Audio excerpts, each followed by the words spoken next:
There, it's on. Hello, everybody. All right, reset everything and say welcome to the American Space Museum. Stay curious. I'm Mark Marquette.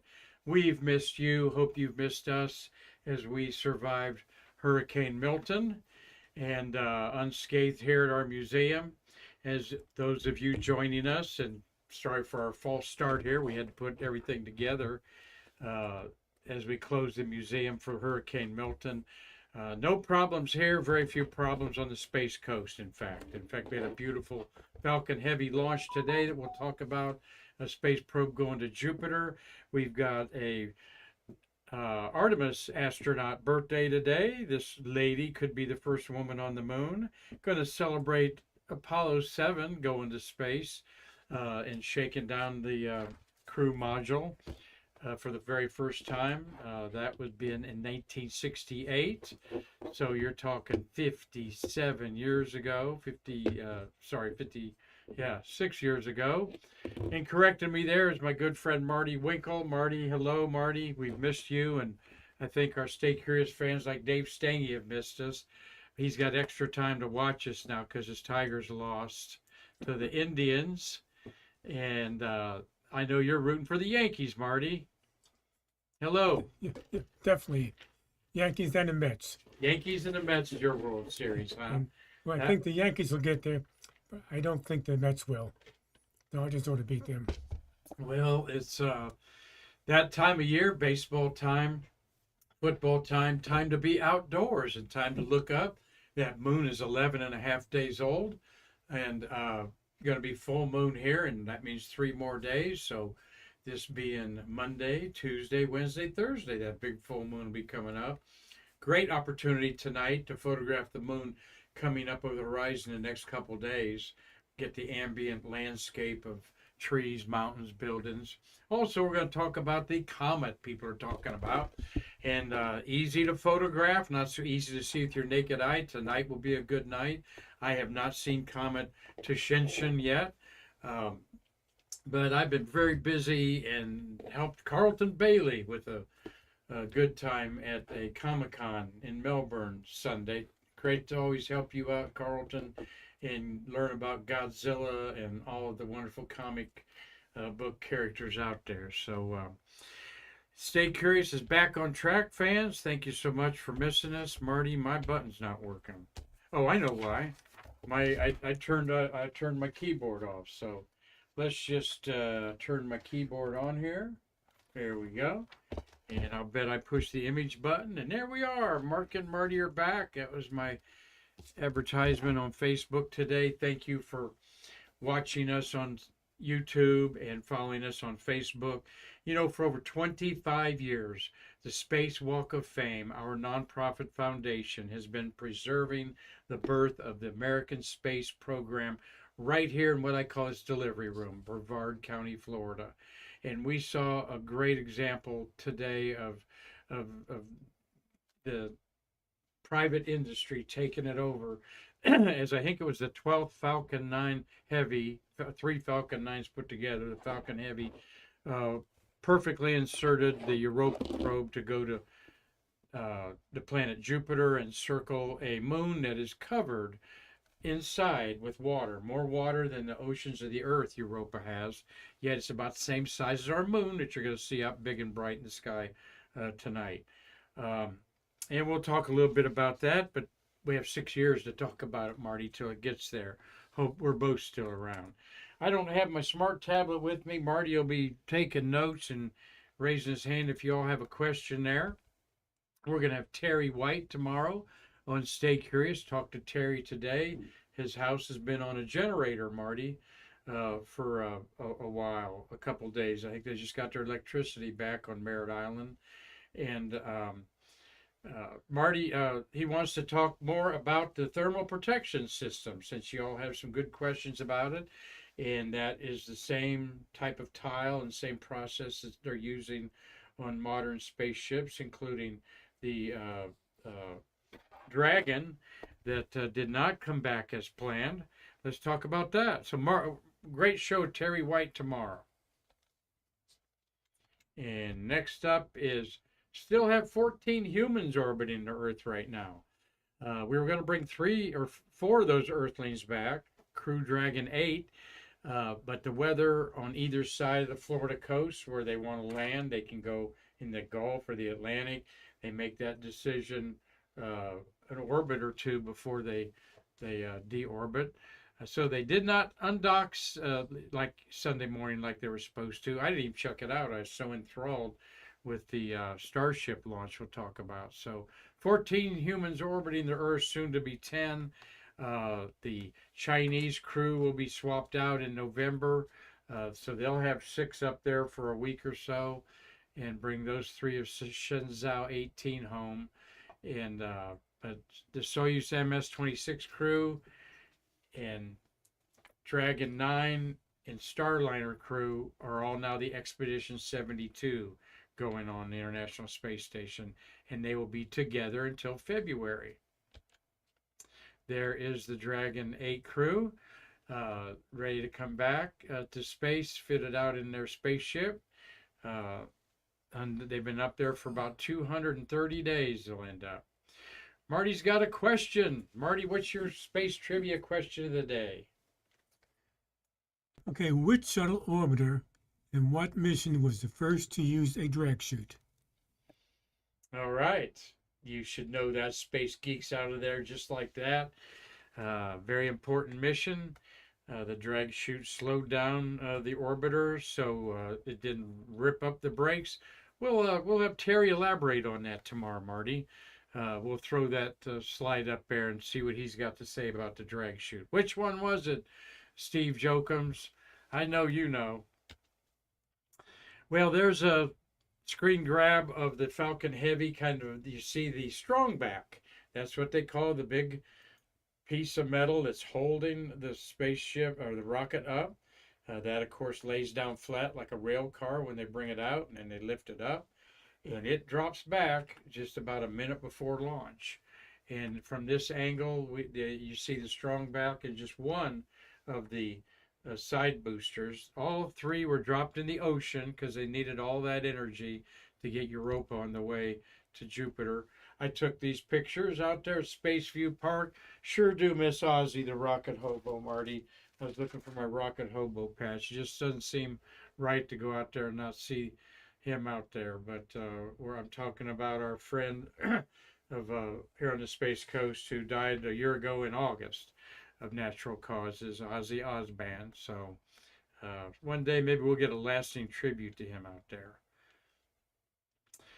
Europa is this moon here. Why is it interesting? Because when the Voyager spacecraft and then Galileo orbited, Voyager flew by it, tantalized us with, it was covered with ice, but not many craters.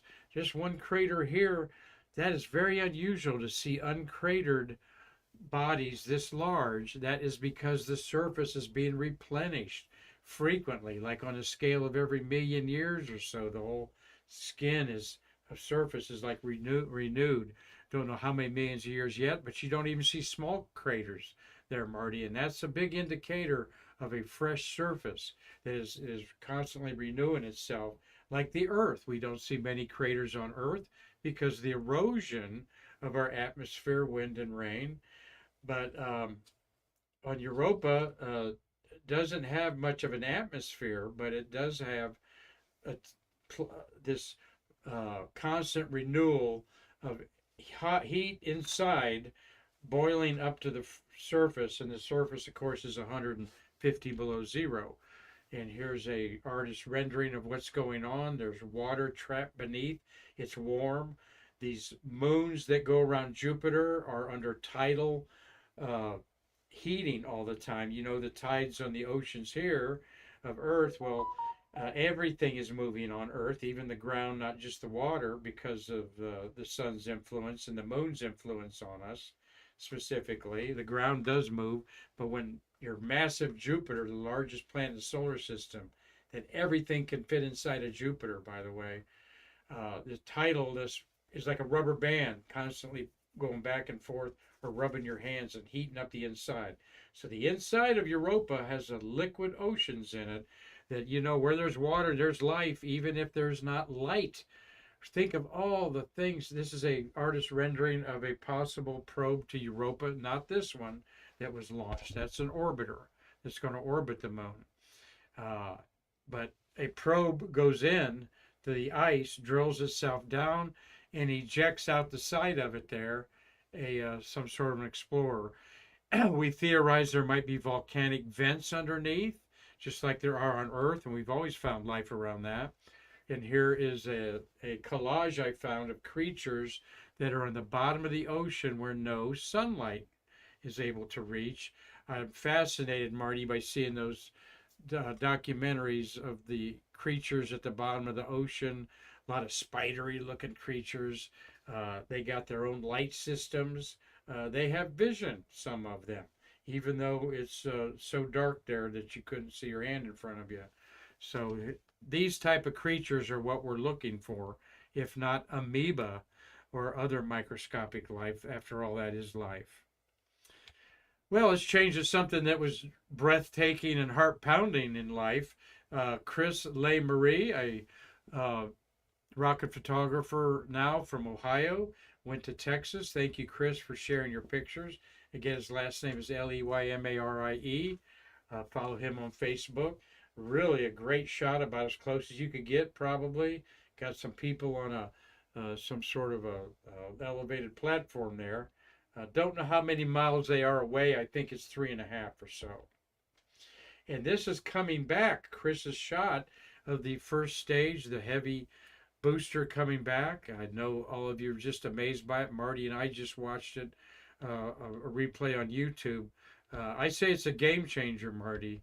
When you see this thing come in at that angle and the rocket nozzle are so directional that it just straightened itself out and landed it on top up there like a feather.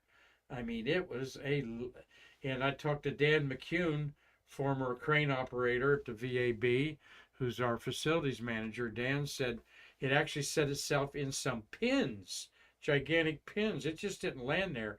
It landed with precise accuracy.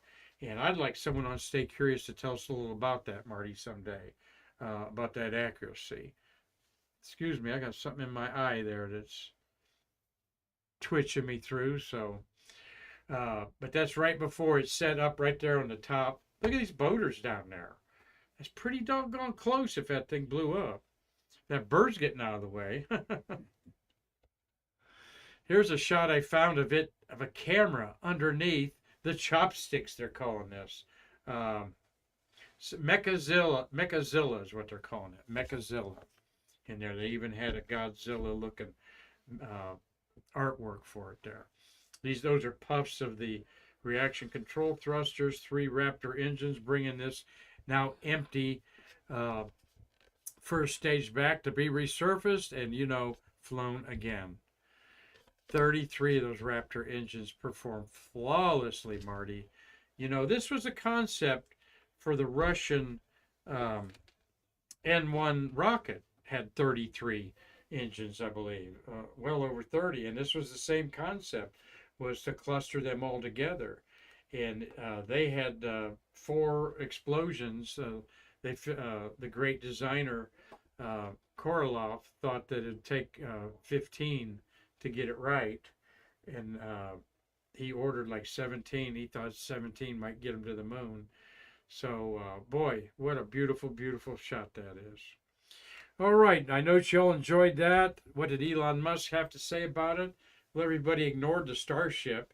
That was really cool because the live feed, Marty, was coming from the Starlink satellites of his, and it was just like 4K viewing. And then when the re-entry, you could see where the side directional wings, so to speak, reflections of the re-entry flame coming off of it. Landed exactly where they wanted it to. This is from a drone ship, folks, that was like a half a mile away. It landed in the night off the Australian west coast. So, but haven't read a lot about the Starship itself on its 5th flight. Landed right where it wanted to, so you know the next one he's going to try to bring it back whole. and show that we can put people on there. Let's segue to this comet that's in the night sky. You got to go out at sunset. Sunset's going to be right before 7 o'clock. So 7:30 to 7:40 is when it's going to start getting dark enough to see this comet. Look at the bright star, the planet Jupiter, and to the right, look to the right. If you scan with binoculars, you're going to see it first, then your naked eye. This is across the street from an astronomy club member, and his neighbors across the street. It's that easy to photograph. Apparently, people can photograph without a tripod. They've shown there's a lot of pictures you may have seen with smartphones. Today's October 14th, so this is going to be one of the best days to see it. This shows us above Venus 45 minutes after sunset. I don't think that's accurate. I think Venus is above it still. But anyway, look at 2 o'clock position of the clock handle up from Venus. See if you can find it. I have not seen it. Took the time 2 nights ago to see it. Did not, and last night I was just too tired to. I did look for it for a few minutes, but I had a blocked view, I believe. Here's a shot that Andre Holzmaster took. He's a Brevard Astronomical Society club member. Now that's a time exposure, maybe 3 or 4 seconds, all right. And I know that because you get the nice detail in the clouds. There's another Tashenshin, something like that.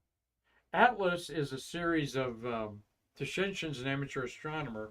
Atlas is a series of telescopes that looks for comets. And it catches many of them before people can. A very long tail, all right. Not as outstanding as we hoped it would be. Of course, comets are a snowdrift, dirty snowball. This one's only about 2 miles in diameter, and what is happening is the tail is being spewed out by solar wind and heat and radiation. The comet is actually heading into its tail because it just went behind the sun and is headed away from the sun, back out to the Netherlands, way beyond Pluto. We think this maybe is its first visit. If not, it's its first visit in something like 100,000 years. We'll never see this comet again. But it was didn't quite perform up to the brightness levels we hoped, but they're like cats. They're completely unpredictable what they're going to do and when. So be looking for that tonight. You won't be disappointed.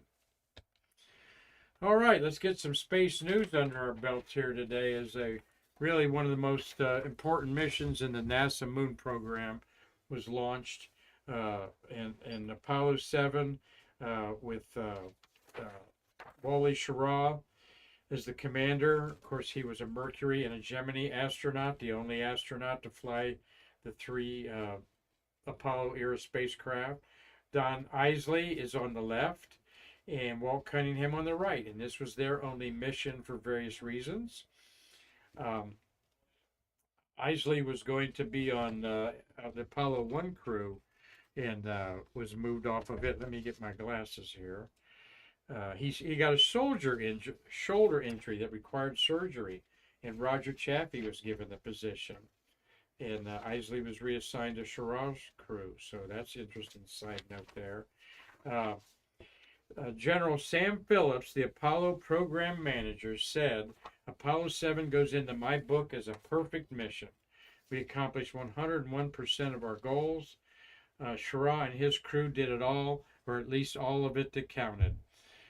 So they were really satisfied that they checked out the engine on the service module, that it had to work to insert them into lunar orbit and get them out of lunar orbit.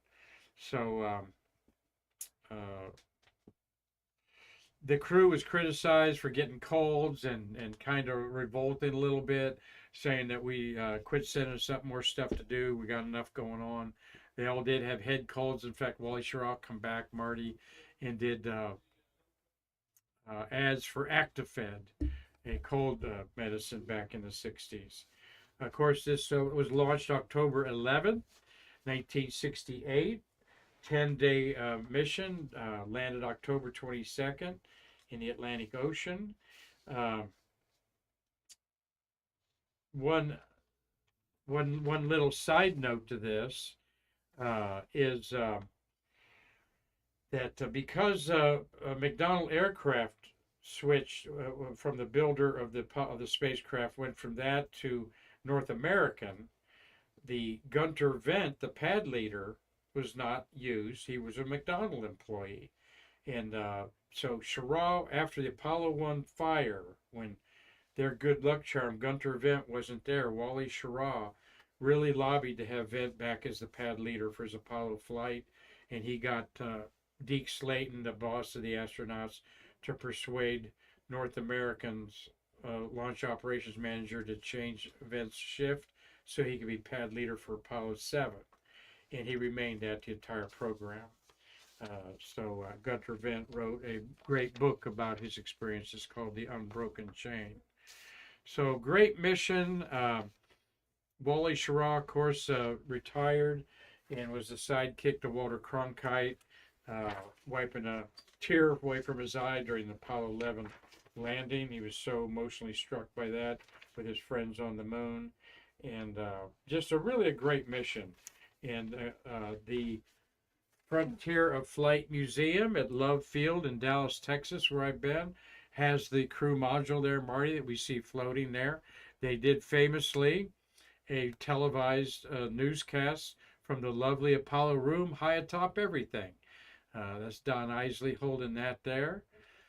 And there's Schirra holding, keep those cards and letters coming, folks. All right. They actually canceled a few of these live TV broadcasts. There was so much to do on a maiden flight of a spaceship. Wally thought this was very frivolous to do. And not that he was immune to the public relations aspect of it, but still they were very, very busy those 10 days. And as the sun sinks slowly in the west, all right, as they send their condolences to everybody at the end of this. This is screen grabs off the live broadcast done. All right, from Apollo 7 to a happy birthday to a woman who could possibly be walking on the moon in 3, 4, 5 years. That is Kate Rubins, Kathleen Halsey, Kate Rubins. There's my little banner there, Marty. Happy birthday, Kate. Where was she born? She was born. Wait, where do I have her born? She spent her 42nd birthday in space, okay, on Expedition 67. Born in Farmington, Connecticut, October 14th, 1978, raised in Napa, California. Another one of those astronauts. I don't care if you spend an hour in the delivery room, you were born in that, and then taken to somewhere else, you were born in that state. So she was born in Connecticut, but grew up in Napa, California, graduating from Vintage High School. She did chores around the house to help fund a trip to space camp in 7th grade. She's a molecular biologist, PhD in cancer biology from Stanford, and 115 days in space. But the last time was in 2016, 8 years ago. She was on a no. She's got more days in space than that. That was her on the expedition crew that she went up on a Soyuz spacecraft. So she's been on a space shuttle and a Soyuz spacecraft on there. The 60th woman to fly in space. So happy birthday to Kate Rubins. She is 46 years old. Looking out the cupola there, like they all get that. That's the shot they want, I'll bet, to bring back home from everybody.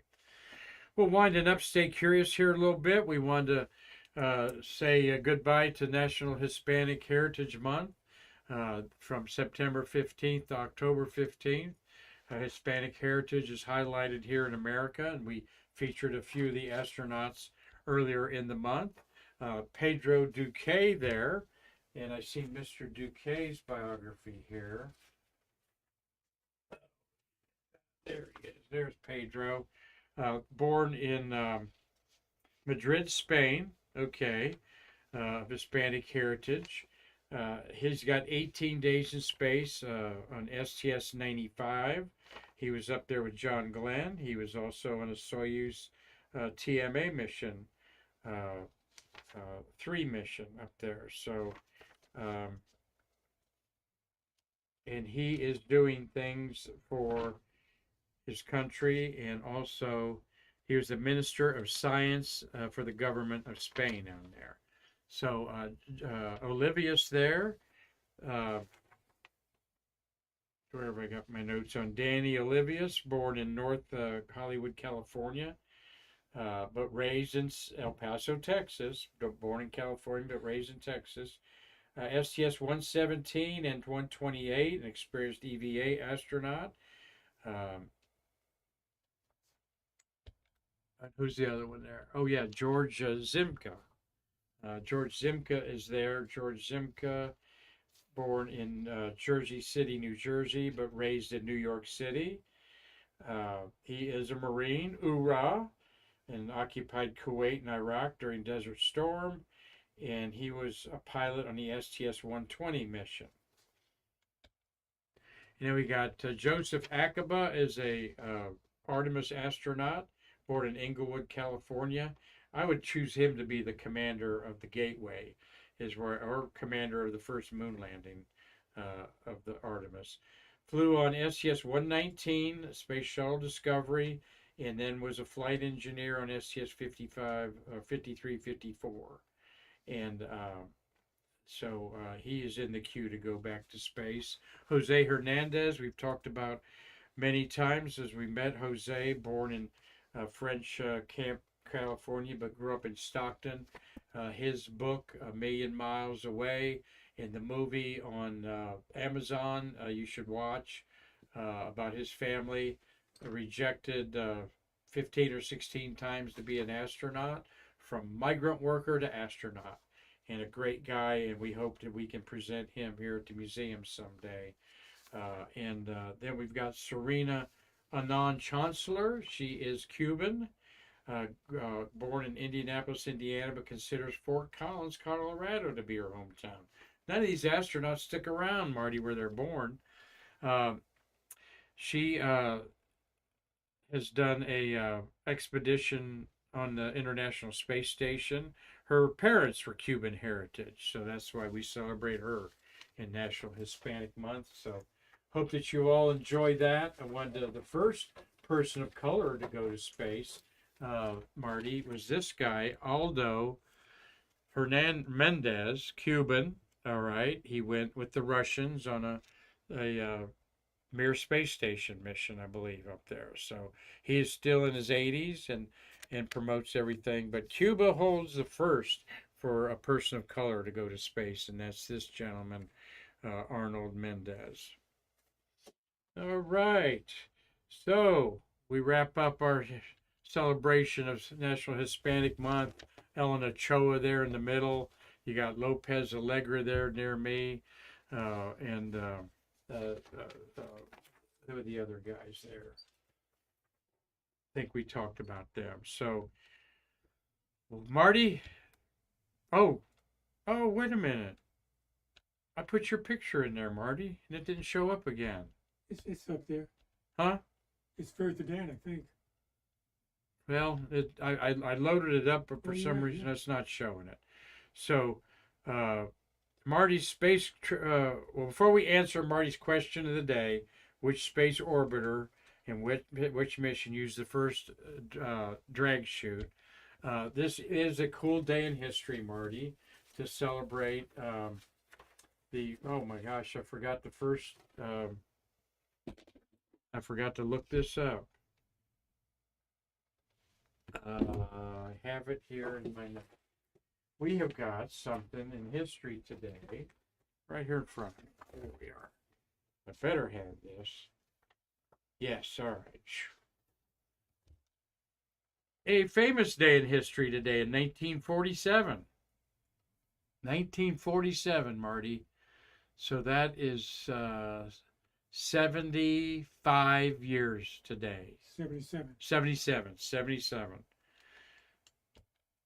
This man broke the sound barrier in one of the most iconic aircraft in space history. That is, of course, the Bell X-1, named Glamorous Glennis after his beautiful wife.